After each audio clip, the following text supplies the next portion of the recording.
여러분 안녕하십니까?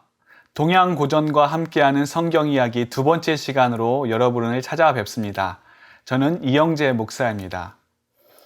요즘 일교차가 참 심한데요. 어떤 분들은 일교차가 심하게 난다고 불평하시는 분들이 있으실지 모르겠습니다. 그런데 여러분, 이 일교차가 크게 나면 날수록 단풍이 예쁘게 든다는 사실 알고 계십니까? 나무에 단풍이 드는 이유가 무엇이냐 하면 나무가 겨울을 나기 위한 준비를 하기 위함인데요. 이 일교차가 심하면 심할수록 나무의 단풍 색깔이 아주 짙게 든다고 합니다. 그러니까 지금 우리가 보고 있는 아름다운 단풍의 색깔들은 이 일교차가 크게 나면 날수록 우리가 보게 되는 그러한 현상인 것이죠. 물론 덥고 춥고 이 간격차가 크기 때문에 힘들어 하실 수도 있겠지만 그것으로 인해서 불평하고 또 불만을 갖기보다 이 아름다운 하나님께서 만드신 자연을 감상하시면서 참 단풍 색깔 예쁘다라고 우리의 마음을 좀 넉넉히 가져보는 것은 어떨까 한번 권면해 드리고자 합니다. 오늘 우리가 살펴볼 내용은 세 가지입니다. 지족선경, 양포지구, 목경지환, 이 세 가지에 대해서 여러분과 함께 나눠보고자 하겠습니다. 첫 번째는 지족성경입니다. 우리 지족성경을 살펴보기 전에 관련된 말씀을 읽어볼 텐데요. 디모데전서 6장 6절부터 10절까지입니다. 제가 한번 읽어보겠습니다. 그러나 자족하는 마음이 있으면 경건은 큰 이익이 되느니라. 우리가 세상에 아무것도 가지고 온 것이 없음에 또한 아무것도 가지고 가지 못하리니 우리가 먹을 것과 입을 것이 있은즉 족한 줄로 알 것이니라. 부하려 하는 자들은 시험과 올무와 여러 가지 어리석고 해로운 욕심에 떨어지나니 곧 사람으로 파멸과 멸망에 빠지게 하는 것이라. 돈을 사랑함이 일만하게 뿌리가 되나니 이것을 탐내는 자는 미혹을 받아 믿음에서 떠나 많은 근심으로 자기를 찔렀도다. 아멘. 여러분, 지금 보시는 이게 뭔지 아시죠? 올림픽의 모토입니다. 보다 빠르게, 보다 높이, 보다 강하게. 2020년도 도쿄올림픽부터 한 가지가 더 추가되었다고 합니다. 그것은 다 함께, 투게더라고 하는 이 구호가 추가됐습니다. 보다 빠르게, 보다 높이, 보다 멀리, 보다 강하게. 사실 이 구호를 위해서 국가대표 선수들이 4년 동안 얼마나 많은 피와 땀을 흘리고 훈련을 하는지 모릅니다. 그런데 이 보다 높이, 보다 빠르게, 보다 강하게, 이것은 사실 오늘날 현대인들이 외치는 구호이기도 합니다.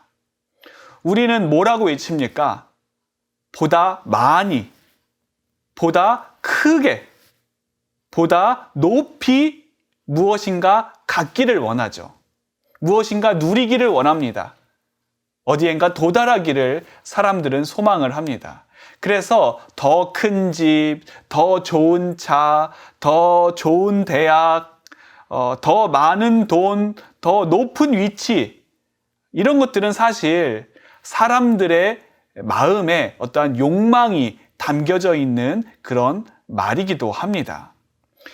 현대 자본주의 사회에서 우리는 다른 사람들보다 더 빨리, 더 높이 올라가려고 많은 성과를 내고자 합니다. 그런데 그것이 마음처럼 쉽지 않기 때문에 많은 사람들이 강박에 사로잡혀 있습니다. 그리고 조바심 속에 살아가게 되죠.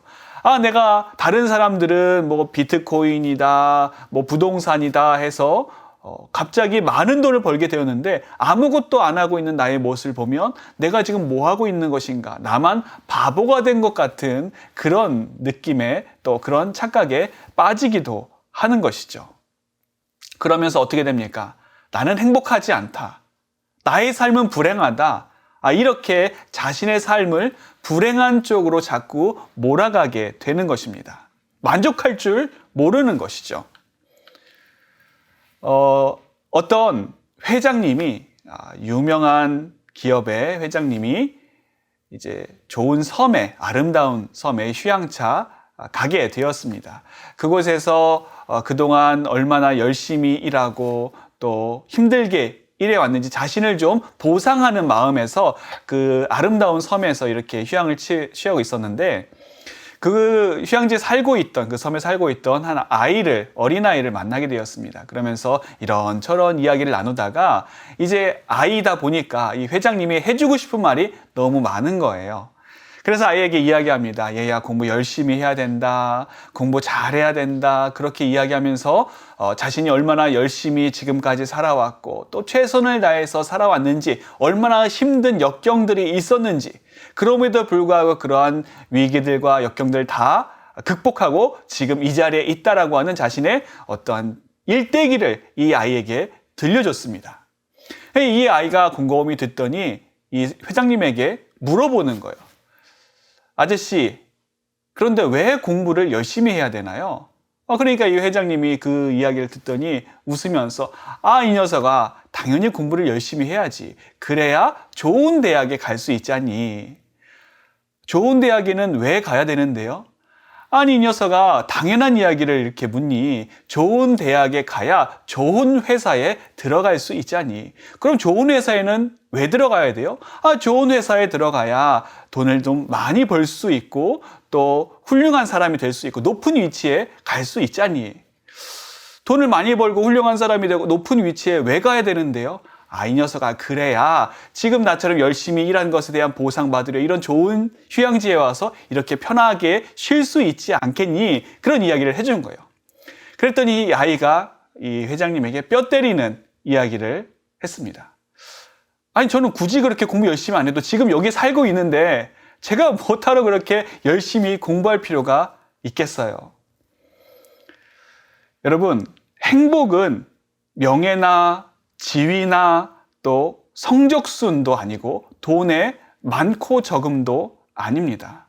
행복은요, 내 곁에 있다라고 하는 사실을 우리가 늘 유념해야 됩니다.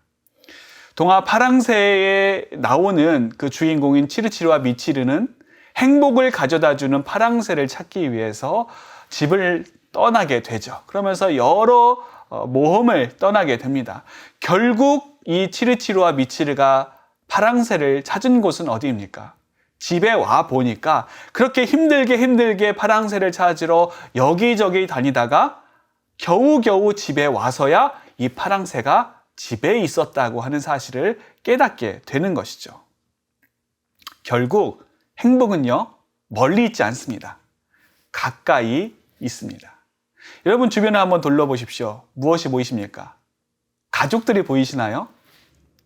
행복은요, 가까운 데 있습니다. 혹시 눈을 들었는데 여러분이 열심히 살림하고 계시는 주방에 보이시나요?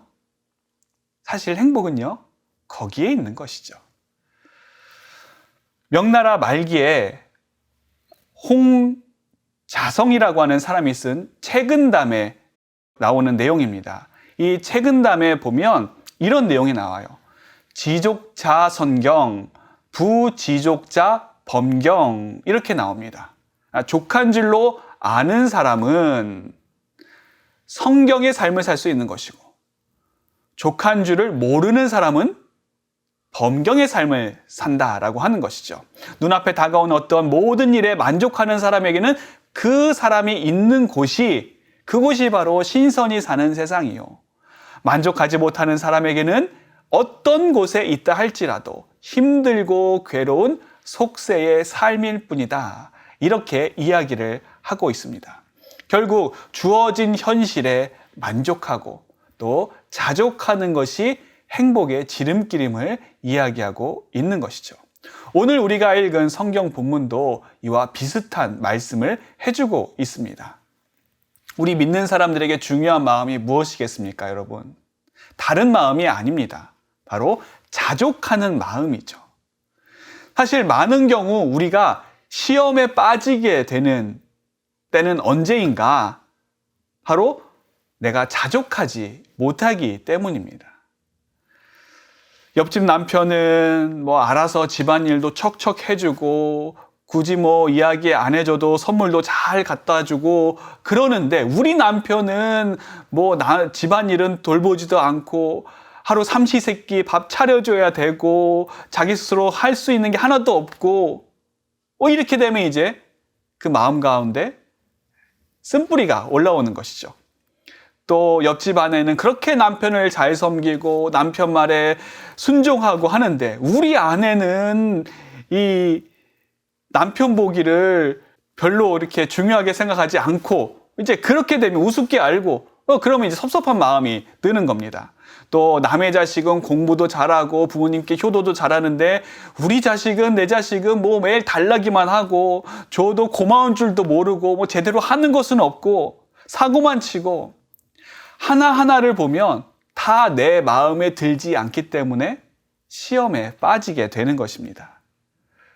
내 신세는 왜 맨날 이런지, 왜 나는 맨날 이렇게 어려운 삶을 살아야 되는지. 그런데 여러분 한번 곰곰이 생각해 보십시오.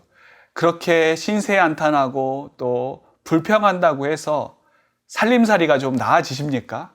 환경이 변하던가요? 환경은 변하지 않습니다. 상황은 잘 안 바뀌어요. 그럼 여러분 무엇을 바꿔야 되겠습니까? 무엇을 바꾸는 것이 쉽고 또 무엇을 바꾸는 것이 옳은 것이겠습니까? 환경을 바꾸는 것이 아니라 나의 마음을 바꾸는 것이 바로 해답이다라고 할 수가 있습니다. 자족하는 마음을 다른 말로 표현하자면 감사하는 마음으로 바꾸는 것입니다. 어떻게 감사할 수 있고 또 어떻게 자족할 수 있는가? 이미 우리에게 주신 것들을 우리가 잘 살펴보면 가능하게 됩니다. 이미 우리에게 주신 은혜가 있어요.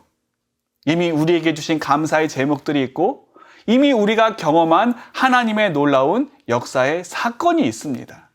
우리가 그것들을 묵상해야 되죠. 이미 주신 행복들을 우리가 묵상해야 됩니다. 그렇지 않고 매일매일 내가 불평과 불만과 내가 마음에 안 드는 것들만 계속 생각하고 거기에만 꽂혀 있고 거기에만 매달려 있으면 다른 말로 그것만 묵상하면 그것이 내 안을 장악하게 되고 나의 심령을 그런 사람으로 만들어 가게 되는 것이죠. 결국에는 어떻게 됩니까? 불평과 불만에 파묻히게 되는 것입니다. 특별히 우리 그리스도인들은 돈에 대해서 또 물질에 대해서 자족할 줄 알아야 합니다. 돈은 우리 생활에 참 필요한 요소죠.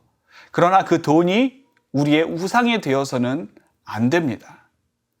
돈이 우리의 우상이 될 때 우리의 마음이 어떤 마음으로 되는가? 부하려고 하는 마음으로 변하게 됩니다. 그런 마음을 갖게 돼요. 그렇다라고 이 부자가 되고 싶은 마음, 또 부자가 되어서는 안 된다. 그런 것이 아니죠. 부하게 되고 부자가 되는 것이 내 삶의 목적이 되어서는 안 된다라고 하는 것입니다.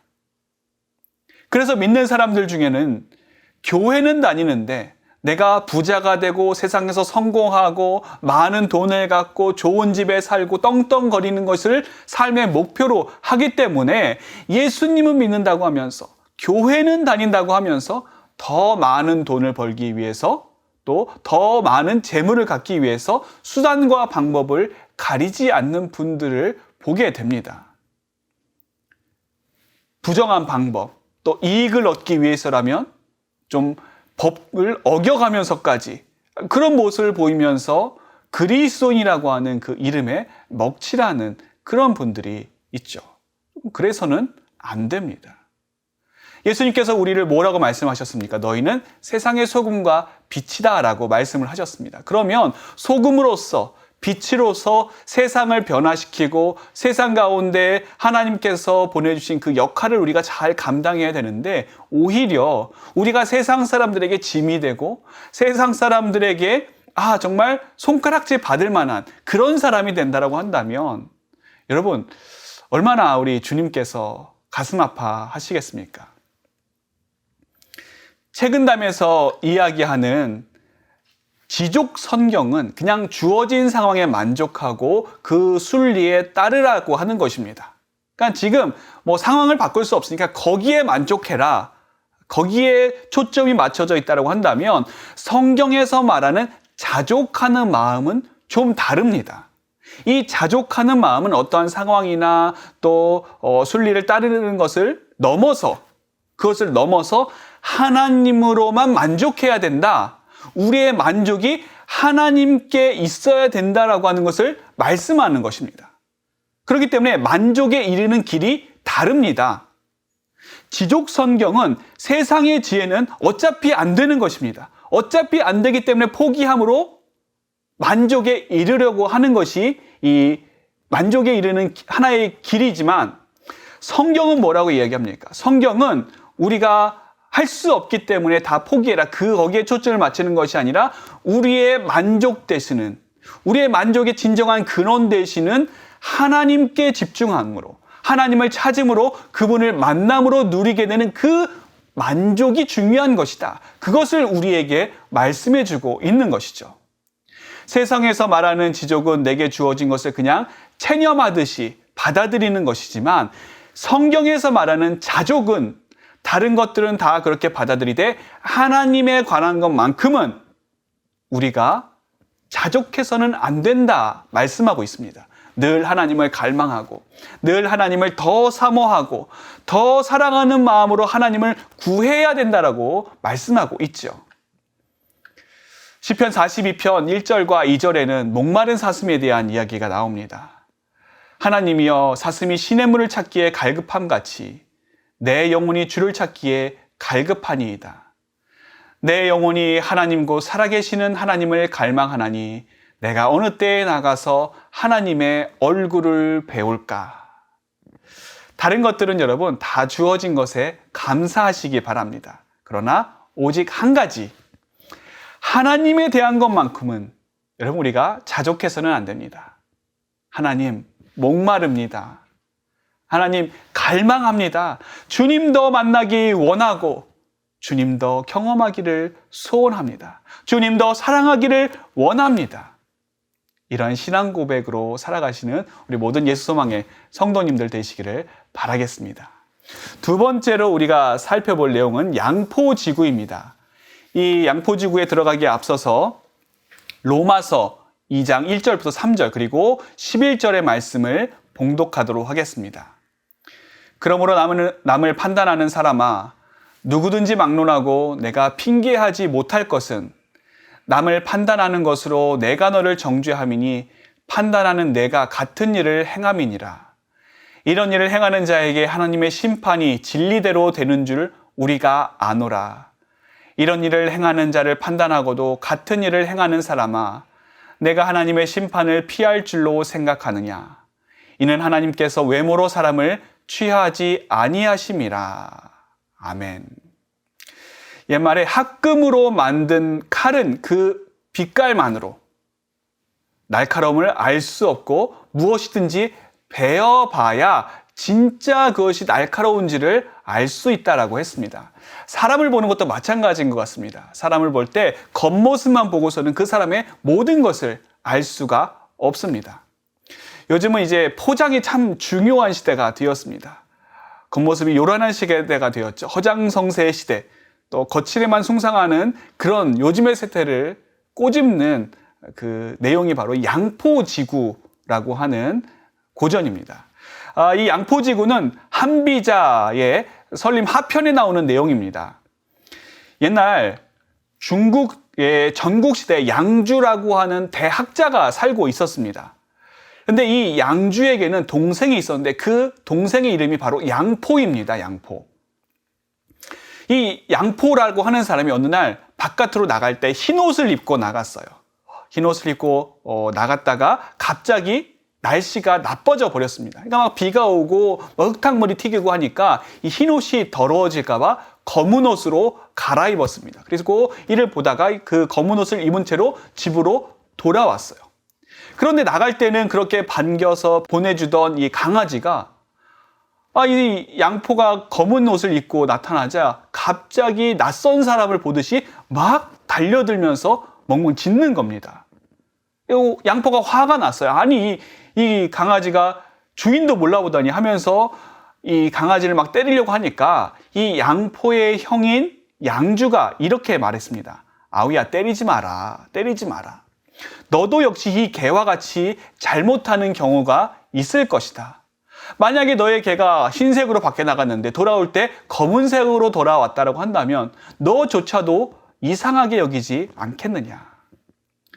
이 내용은 모든 것을 단지 겉으로 드러나는 것에만 판단하지 말라라고 하는 내용입니다. 겉모습이 달라졌기 때문에 속도 달라졌겠지. 그것은 착각이라고 하는 것이죠. 겉모양만 가지고 생각하고 판단하면 가장 중요한 본질과 가장 중요한 핵심을 놓칠 수가 있습니다. 로마서는 사도 바울이 로마에 있는 기독교인들에게 보낸 편지 글입니다. 신약 성경에는 바울 서신이 총 13개가 있는데 그중 대부분이 사도 바울이 전도 여행을 다니면서 세운 교회에 보낸 편지입니다. 그러나 이 로마 교회는 사도 바울이 세운 교회가 아니라 자생적으로 생겨난 교회였기 때문에 사도 바울과는 상관없이 독립적으로 이 로마 교회는 존속하고 있었습니다. 원래 이 사도 바울의 그 전도의 계획은 로마를 거쳐서 당시 세상의 끝이라고 알려졌던 서바나, 즉 스페인까지 가는 것이 사도 바울의 목적이었습니다. 그래서 그 목적을 달성하기 위해서 로마를 거쳐야 되는데 그러기 위해서 반드시 들려야 되는 것이 바로 이 로마 교회였던 것이죠. 당시 로마 교회는 유대인 그리스도인들과 또 이방인 그리스도인들 간에 갈등이 있었습니다. 그래서 사도 바울이 로마 교회로 가기 전에 먼저 복음을 통해서 이들 간의 갈등을 해소시키고 또 해결하기 바라는 그런 마음으로 로마서를 쓰게 됩니다. 로마서 1장에 보면 먼저 이방인들에 대한 이야기를 합니다. 이방인들이 잘못한 이방인들의 죄를 언급을 하죠. 분명히 세상 만물에 하나님의 알만한 것들을 하나님께서 두셨는데 그것들을 발견하지 못하고 핑계하는 이방인들의 모습을 신랄하게 비판합니다. 그리고 그것을 알았으면서도 그 마음 가운데 하나님 두기를 싫어하여서 하나님을 영화롭게도 또 감사하지도 않는, 그러면서 온갖 죄악을 저지르는 이방인들의 죄를 강하게 책망하고 있습니다. 여기까지 들으면 이제 유대인 그리스도인들은 의기양양해합니다. 그렇지, 사도 바울이 우리 편이구나. 이방인 그리스도인들을 사도 바울도 질책하고 있구나. 그런 생각을 하고 있을지 모르겠으나 바로 이어서 사도 바울이 2장에, 오늘 우리가 읽은 로마서 2장에는 유대인들에게 이야기를 하는 내용이 나옵니다. 그 내용이 무엇이냐? 너희 유대인들을 하나님의 율법을 가졌다고 하면서 그것을 가지고 다른 사람들을 판단하고 정죄하는 데 쓰는데 너희가 반드시 기억해야 된다. 그것은 내가 남을 판단하는 그 판단으로 너 또한 판단을 받을 것이다. 내가 남을 정죄하는 그것으로 인해서 내가 정죄를 받을 것이다. 너도 사실은 이방인들과 같은 죄인들이고 또 같은 죄를 범하고 있다라고 하는 것을 사도 바울이 동일하게 지적하고 있습니다. 그러면서 이 유대인 그리스도인들도 죄인이고 이방인 그리스도인들도 하나님 보시기에는 죄인이다라고 하는 그 결론을 어떻게 맺느냐 하면 11절, 오늘 우리가 읽어봤듯이 하나님은 외모로 사람을 취하지 아니하신다. 이렇게 결론을 내리고 있습니다. 우리가 하나님은 외모로 사람을 취하지 아니하신다, 이 이야기를 들으면 생각나는 성경의 내용이 있습니다. 바로 사무엘이 다윗에게 기름을 부었던 그런 내용인데요. 어느 날 하나님께서 사무엘에게 말씀하시죠. 내가 사울을 버렸노라. 그리고 새로운 이스라엘의 왕을 세울 것이다. 이 사무엘은 하나님의 말씀에 따라서 이새의 집으로 갑니다. 그러면서 이새의 아버지에게, 이새에게 내가 제사를 드리려고, 하나님께 제사를 드리려고 하니까 너희 아들들을 다 불러 모아라. 그래서 이제 아들들 다 불러 모았습니다. 제일 큰형인 엘리압을 보자마자 사무엘이 어떤 마음을 듭니까? 바로 이 사람이구나. 그의 생김새를 보면 너무나도 늠름하고 누가 와도 이 사람이 이스라엘의 왕이 될 만한 사람이구나. 사무엘조차도 그렇게 생각을 했습니다. 그런데 하나님께서 뭐라고 말씀하십니까? 그의 용모와 신장을 보지 말아라. 내가 이미 그를 버렸노라. 그러면서 뭐라고 말씀하시느냐? 사람은 외모를 보거니와 나 여호와는 중심을 보느니라. 결국 사무엘이 기름 부은 사람이 누구입니까? 다윗이죠. 그 자리에 있지도 않은 다윗을 불러서 사무엘은 기름을 부었습니다. 우리는 사람을 외모로 판단을 합니다. 하나님은 중심을 보시지만 우리 사람은 어쩔 수 없이 외모를 보게 됩니다. 요즘 시대는 얼짱 시대다, 또는 몸짱 시대다 해서 거의 이제 외모만 보는 것 같습니다. 그래서 우리의 판단은 섣부른 것이고 또 어떻게 보면 양포지구에 불과하다 할 수가 있겠습니다. 어떤 사람에 대해서 함부로 판단하고 또 아무렇게나 막 이야기하는 것이 아니라 좀 우리의 말을 아낄 필요가 있습니다. 우리가 자주 실수하는 것 중에 하나가 무엇입니까? 당장 내 눈앞에 보이고 만져지는 것 가지고 판단하고 정죄하는 것 아니겠습니까? 요즘 유명인들에 대한 어떤 가십 기사가 올라오면 많은 사람들이 실수하는 것 중에 하나가 어떤 것은 맞는 것도 있고 그 사람에 대한 루머가 어떤 것은 정반대인 경우도 있습니다. 물론 그 사람이 잘못한 경우에는 그 사람이 그에 맞는 벌을 받고 또 법에 따른 어떤 조치를 취하는 게 맞겠죠. 하지만 그렇지 않은데 억울하게 루머가 퍼져서 그 사람의 모든 인생이 다 와르르 무너져 버리는 그런 경우도 얼마나 많이 있습니까? 그래서 어떤 분은 그런 이야기를 하시더라고요. 나는 이제부터 들려오는 모든 그런 추측성 또는 누가 고발성 내용에 대해서 일단 판단 중지를 하겠다.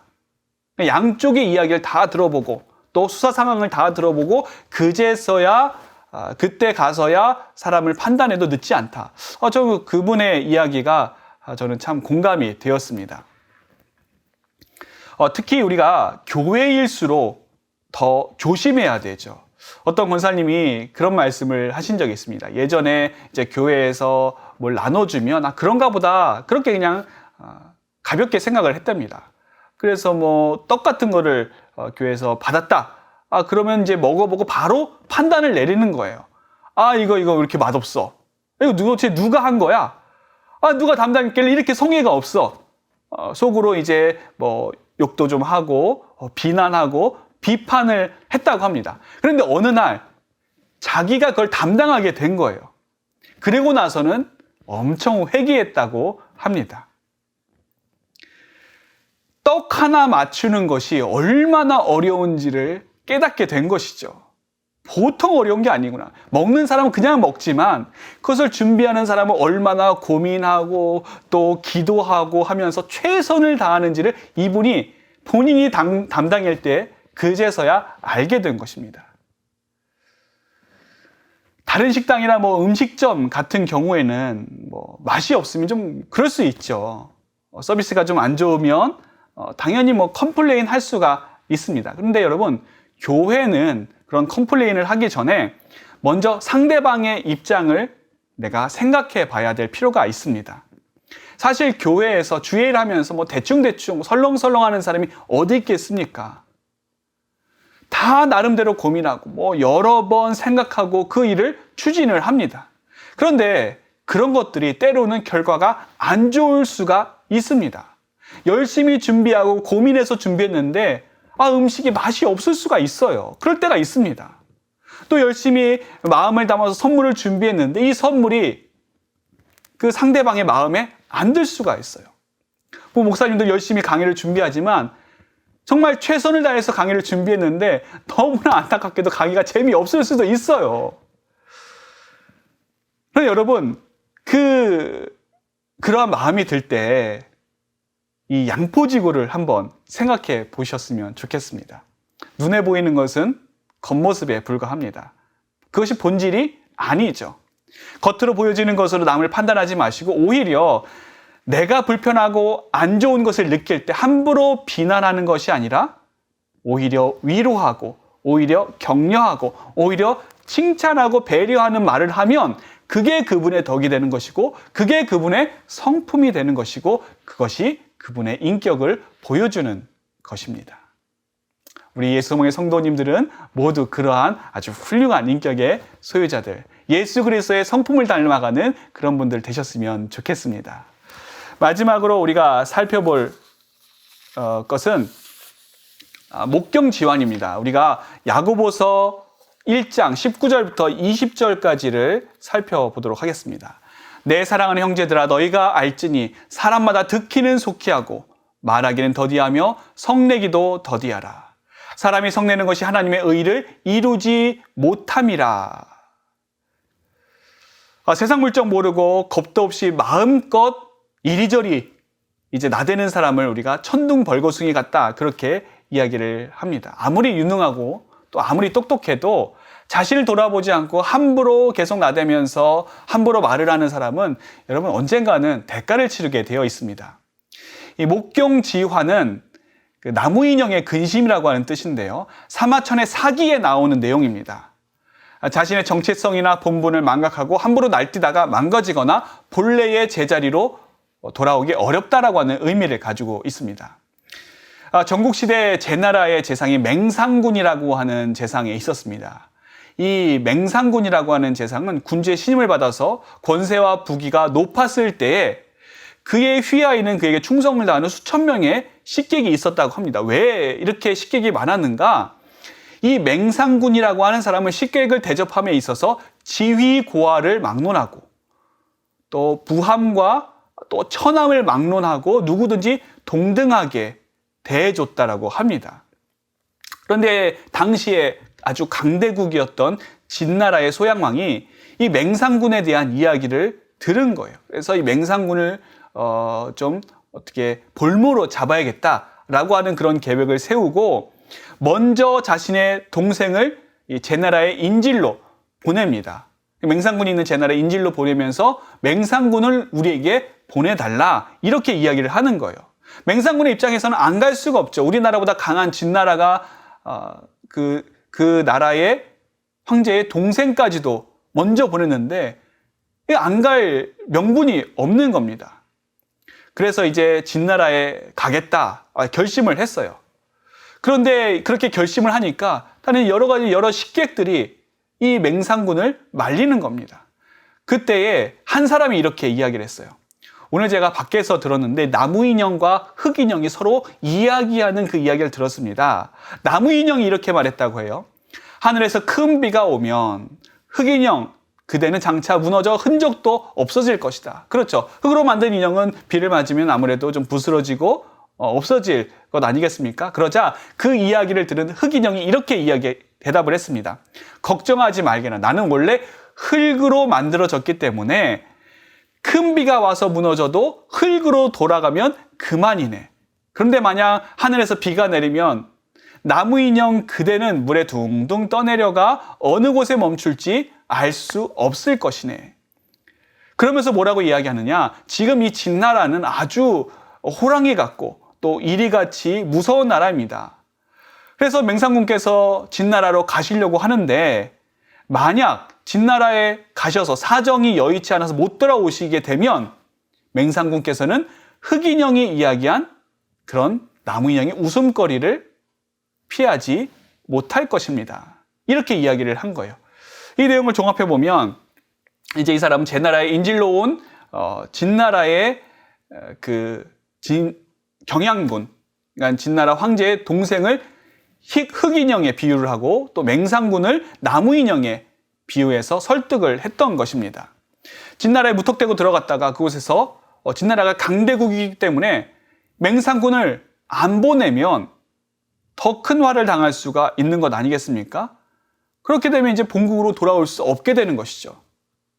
진나라 입장에서는 황제의 동생이 없어도 되는 사람이지만 제나라 입장에서 맹상군은 없어서는 안 될 그런 사람이었기 때문입니다. 그렇기 때문에 이것은 섣부른 판단과 행동으로 아주 나쁜 결과를 가지고 올 수 있다라고 하는 충고였습니다. 맹상군이 이 말을 듣고 깨달았어요. 그래서 진나라로 가지 않았다고 합니다. 여러분, 사람도 마찬가지입니다. 초심을 잃고 함부로 날뛰다가는 자신의 본분과 정체성을 찾기가 힘들죠. 그림에서 보듯이 이제 아이가 뗐을 때 어떻게 합니까? 바닥에 드러눕지 않습니까? 아이는 보이는 게 없어요. 자신의 본분이고 뭐고 다 필요 없습니다. 그런데 여러분, 이렇게 되면 어떻게 됩니까? 아이면 아이니까 그런가 보다 생각할 수가 있지만 만약에 어른이 이렇게 하면 어떻게 되겠습니까? 우리가 실행은 좀 천천히 해도 괜찮습니다. 그래야 실수가 적고 원래 자신의 모습을 놓치지 않을 수가 있는 것이죠. 오늘 우리가 읽은 성경 본문은 함부로 행동하고 또 기분 내키는 대로 성내는 것에 대해서 경고의 말씀을 주고 있습니다. 속히 해도 되는 것과 더디 해도 되는 것을 말씀하고 있죠. 속히 해야 되는 것은 무엇입니까? 속히 해야 되는 것은 듣기이고, 더디 해도 되는 것은 무엇입니까? 더디 해도 되는 것은 말하기와 성내기는 좀 더뎌도 된다라고 하는 것입니다.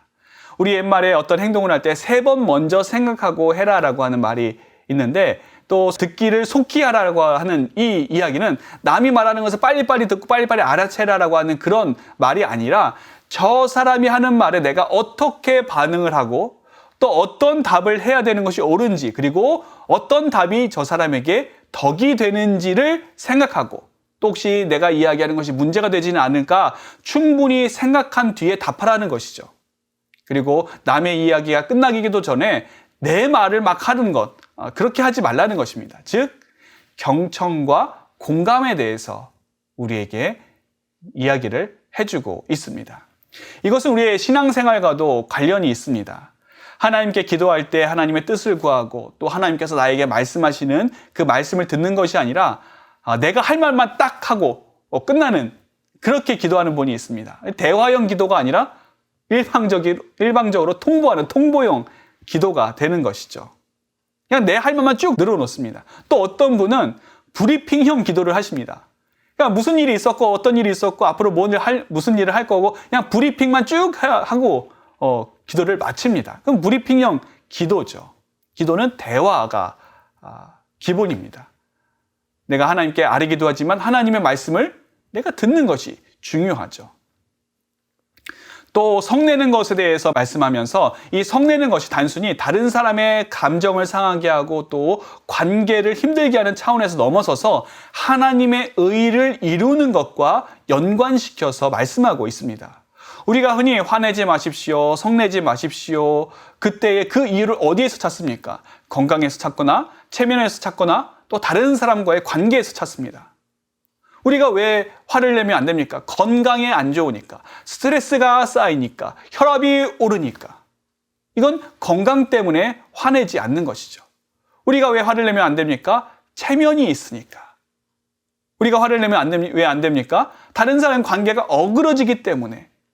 물론 이런 이유에서도 우리가 화를 내면 안 되지만, 보다 우리에게 중요한 것은 우리 믿는 사람들은 하나님의 의를 이루는 측면에서 그것을 생각해 봐야 된다라고 하는 것입니다.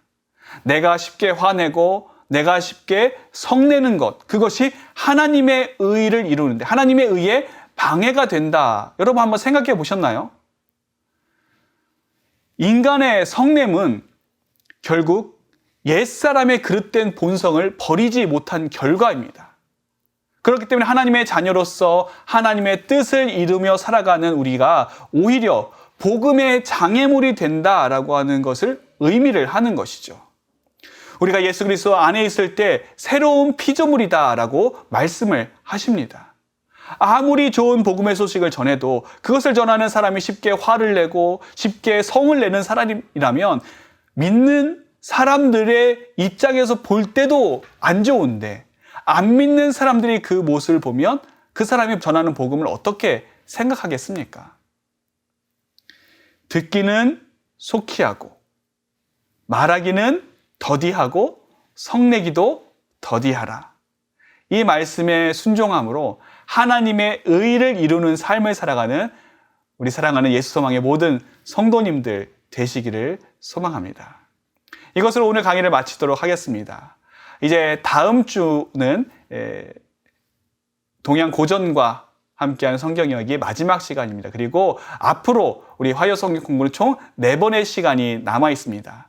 마지막까지 여러분 함께 참여해 주시고 계속해서 관심 가져 주셨으면 감사하겠습니다. 그럼 여러분 다음 주에 뵙도록 하겠습니다. 감사합니다. 안녕히 계십시오.